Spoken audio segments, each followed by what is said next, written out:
So recently, I wanted to talk about a case from my client. तो एक client था मेरे पास आया एंड काफ़ी डिस्ट्रेस था. बेसिकली क्या सीन था कि actually I think he had helped a friend जो वो एक म्यूचुअल फ्रेंड के थ्रू मिला. सो जो क्लाइंट है जिसने उसकी मदद की, let's name her A, and वो मिला बी के थ्रू था. So B already knew this client of sorts बहुत पहले से, एंड एक ही उसने मदद की थी. तो ऐसा सीन था कि like I think some resources some contacts से कुछ रिसर्च वगैरह करनी थी, एंड उसके लिए ही had used his resources to kind of just help her get those resources for her thesis and things like that.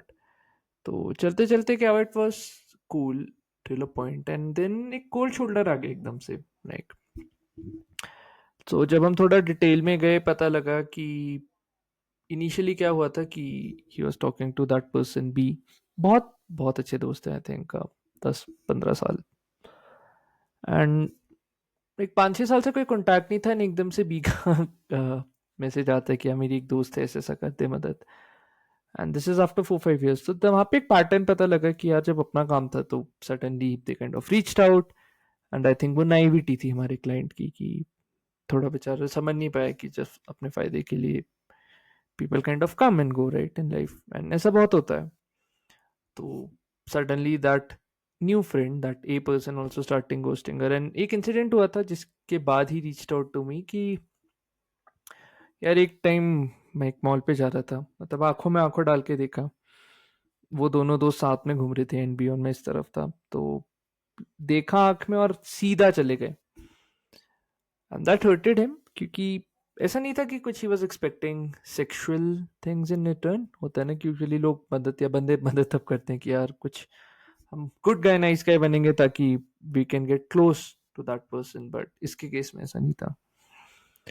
तो क्या पता लगता है इससे कि और मतलब हमें कैसे नेविगेट करनी चाहिए certain relationships, right? I think सबसे पहला marker is just see when people come into your life, let's after long bouts of time, चाहे जितने ही अच्छे दोस्त हो, क्यों है वैसा, लाइक क्या मोटिवेट कर रहा है. बिकॉज ऐसा नहीं है कि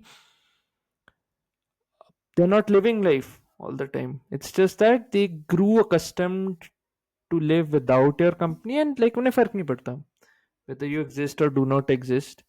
आई थिंक हमारी नाइविटी होती है वो बचपन का, किया 10-15 साल पहले ऐसा सीन था, 10 साल से ज्यादा एक वो बच्चे वाला दिमाग. तो हम अब तभी भी बेस्ट देना चाहते हैं अपना, and वो नाइविटी कैरी ऑन करते करते करते ना sometimes we just open ourselves to wounds या emotional baggages which are not needed. तो आई थिंक मेरे को अपने मेंटर दायसा क्विकेटर से एक बात पढ़नी थी. तो उनकी एक बात है, I think it's from the book youth, discussions on youth, your way of the youth. So he says that in the face of rejection, you must learn to become courageous. It is important to believe in yourself. Be like the sun, which shines on serenely, even though not all the heavenly bodies reflect back its light, and even though some of its brilliance seem to radiate only into empty space. While those who reject your friendship may sometimes fade out of your life, the more you shine your light, the more brilliant your life would become. No matter what other people do, it is important that you walk your own path, believing in yourself. If you stay true to yourself, others will definitely come to understand your sincere intent. तो क्या कह रहे हैं आप, सिंसे केडा या ऐसा कोई केडा, कि यार समटाइम्स हम जाते हैं एक बड़ी ओपन स्पिरिट से, बड़ा खुला दिल है, हमें लगता है यार कि वो भी उस तरह से रेसिप्रोकेट करेंगे. बट यूजुअली लोग नहीं होते वैसे लाइफ स्टेट में. यूजुअली लोग are not conscious enough, let's say, from the place or value which you're providing to the relationship of friendship per se.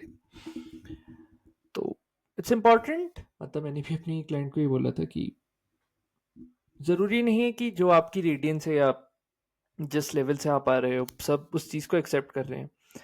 Some would even snap back at you, right? Some would not even accept it. अब जितने बड़े बड़े दिग्गज लोग हैं, I think they all suffered a lot of hardships. भी दोस्ती कह लो, किसी ने किसी का कट्टा कर दिया, या कोई गिव अप कर रहा है. Even for Jesus that happened, right? His own disciple, one of his disciples had kind of fluked out, मतलब turn his back on him.